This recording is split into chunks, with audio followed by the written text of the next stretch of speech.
Hi, I'm Tor Nielsen from NWISE, and I'm going to be talking about how to enhance accessibility in emergency services in Europe. And we do that using RTT and total conversation. This presentation has a number of points. I'll be talking about NWISE and the new accessibility requirements that are mandated by the European Commission, and different ways of contacting emergency services. Indirect access to 112 using a telecom relay service, direct calls to 112 using RTT. And then one open question that we are working on generally in Europe is how to implement accessible roaming. And of course, some conclusions. So NWISE, who are we? We've been making electronic communication available since 2002. I'd say we're specialists in accessible telecommunications. Our primary group that we work with are telecom and government customers. And what we've been doing, our focus is to enable calls from people who are deaf, deafblind, and hard of hearing in general telecommunications, but calls specifically to emergency services as well. And we've been using or working with RTT since 2014. We have global operations in 12 countries. So talking about the regulatory issues, requirements in the EECC, that's the European Electronic Communication Code. It's a new EU legislation that was written and passed in 2018. And in the European Commission, then until 21, all member states had to implement the legislation into their national laws. And what does it mean then, the requirements for emergency calls? It has to be a two-way interactive communication, so it goes both ways. Seamless, without pre-registration to anyone when traveling. Just like if I'm calling a voice call to 112 in Spain, I don't have to register, I just dial 112. That should apply for everyone, regardless if you're deaf, deafblind, hard of hearing. Free of charge, it's not charged for these calls.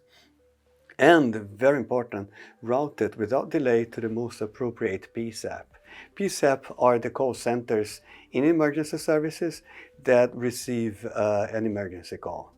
So without delay, means that for a voice call could be 5 seconds, 10 seconds, depending on the national regulation, and that should be applied for calls from people who are deaf, deafblind, and hard of hearing as well. Another important aspect is location information. So the caller location information has to be available when the call is connected. Once again, just like voice calls, if I call 112 from here, then the emergency services will know where I am. That should be applied for people who are deaf, deafblind, and hard of hearing as well. And finally, but not least, awareness, also called outreach. The community has to be informed about the possibility to make emergency calls, because if I'm deaf, I'm in Spain, I should be able to know that I can make an emergency call. So awareness and information is also part of the legislation. I don't know how many of you know what a relay service is. So this picture helps you understand that. So let's say that I'm deaf, I'm using sign language, and then I want to call the emergency services. If I call using a relay service, then the call is intermediated by the relay service, by interpreters, and the interpreter will make a voice call to the emergency services. So that's why we call that an indirect way of calling emergency services. Many countries have that. It's not, let's say the European legislation mandates direct calls, but it's a way to connect calls in situations where nothing else has been available so far. And once again, it's not a direct call, but it helps. It enables people to reach emergency services. And the one optimal part of it is that when you're making a call using a relay service, you'll be accessing the services, the emergency services, via professional, experienced interpreters or call agents. There's a group of people that knows how to work with the deaf community.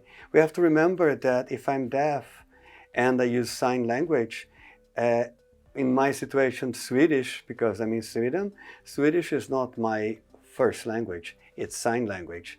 So it's very important also, the role of the interpreter is very important in this situation. So that's a clear advantage. But there are some challenges. For instance, there's a delay in the call connection, because if I call the relay service, then the relay service will call emergency services. Remember I was talking about calls to emergency services have to be able to reach the service in 5 seconds or 10 seconds. But if I call the relay service first, it may take 1-2 minutes before the relay service answers. Then they have to connect the call to emergency. 2.5 minutes maybe have gone at that point. So there is a delay. And then call back, because if the relay services make a voice call to 112, their identification, their phone number will be presented to emergency services, which means that if they have to make a call back, they will call back to the relay services and not to the user, to the person who made the call originally. Another problem is that recording, because the recording in the 112 will be for the voice portion of the call, not for the text or the sign language. Which means that if we have to go through that call, understand what happened in detail, part of the call will be missing, which is the call from the person who made the call originally. Implementing geolocation is important, it's a challenge. It's not widely available. Another issue is challenges roaming, how to work with roaming if you're using the relay service. Because if now I'm in Germany, and I make an emergency call from Germany, I press 112, the call will go to the relay service in Sweden, not to 112 in Germany. So that has to be solved. But last but not least, one problem is that less than 10% of the member states in the EU offer 24/7 relay services, video relay services, meaning Monday through Sunday, 24 hours a day. And that is a challenge if somebody has to call 112. So those are the challenges. That's why we think that most important, that's what the legislation says, that direct calls using RTT are mandatory from June 25. And why is that? Okay, RTT is standardized, so these are the standards 4103 and 9071, widely available and recognized. Also, technology called RTT Bridge should be integrated in the core network, because this way you'll be connecting RTT calls to 112 in the same way as you connect a voice call. And that's very important, because then it's equivalency that we are providing. Of course, meaning that the PSAP, that's the call center in 112, should be conference enabled as well. Calls should be recorded at the PSAP, and I will talk about recording text and voice, not only voice. And really, really important, high availability, high scalability, high security. Those parameters are very, very important. I have an example in the Netherlands. So the Netherlands have been providing RTT to 112 since 2014. There are different flavors of RTT, and that's important to keep in mind. In the United States, for instance, RTT is available in the core network and native, that's what we call in the phones. So we can activate RTT in your iPhone or Android, which is not available in Europe yet. But so we have been having over-the-top apps. That means you download an app to the phone. And it's been available since 2014. Geolocation since 2020, so when the call is made to 112, geolocation is presented to the 112 service. The apps are number-based, also equally important, because then if the call is dropped or if there's any further inquiry about the call situation, the emergency, then the 112 can call back to the person who made the call directly. And from 2023, so geolocation, when total conversation is made, video calls using sign language, it will be done it's already done, via the video relay service, but then geolocation has to be available in those calls as well. Remember we were talking about roaming earlier. So roaming is very important, as we were saying. For RTT, standards and implementations are very important in order to provide roaming. Remember, it means that I can make a call wherever I am in the European Union. That means that RTT has to be standardized, and it is already standardized, and it has been also tested in different technical environments. RTT bridge in the emergency services that facilitates as well compatibility, which is required for roaming.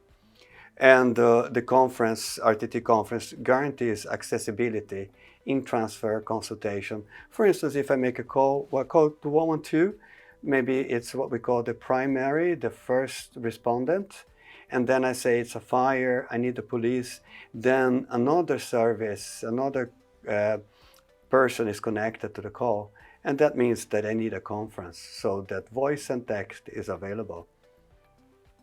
Total conversation, on the other hand, is also very important because it's also part of the European Accessibility Act, meaning that if the PSAP has implemented video, they have to offer total conversation. Total conversation means voice, video, and text in the same call. But the standards are not widely available yet. The different national sign languages that are used in Europe, I was saying, signing in Swedish if I'm in Spain or in France is not very helpful. It becomes a barrier. But also there is decisions on investments. As I was saying earlier, not many countries have the interpreters available 24/7, and that is a cost and a decision of financing that should be made. So what are the conclusions? Unfortunately, today it's very unlikely that if I'm deaf, if I'm traveling around Europe, it's very unlikely that I'll be able to call 112, and which is a problem. As a hearing person, I can call, but not as a deaf person. And that's why the EECC, European Electronic Communication Code, and the European Accessibility Act are so important, because they are mandatory, meaning that the whole EU, all member states have to comply. What I like to say also is that direct calls to 112 using RTT, it's already possible today. So, okay, the legislation says 25. We saw the example in the Netherlands. It has been implemented since 2014. So there's no point in waiting. So we think it should be provided already today. And then the technical standards and grooming requirements need to be further defined for total conversation so that it can be implemented in the EU as the European Accessibility Act requires. That was it. Thank you very much for listening. If you have any questions, please contact us or visit us at nwise.se. We'll be happy to give you more information. Thank you.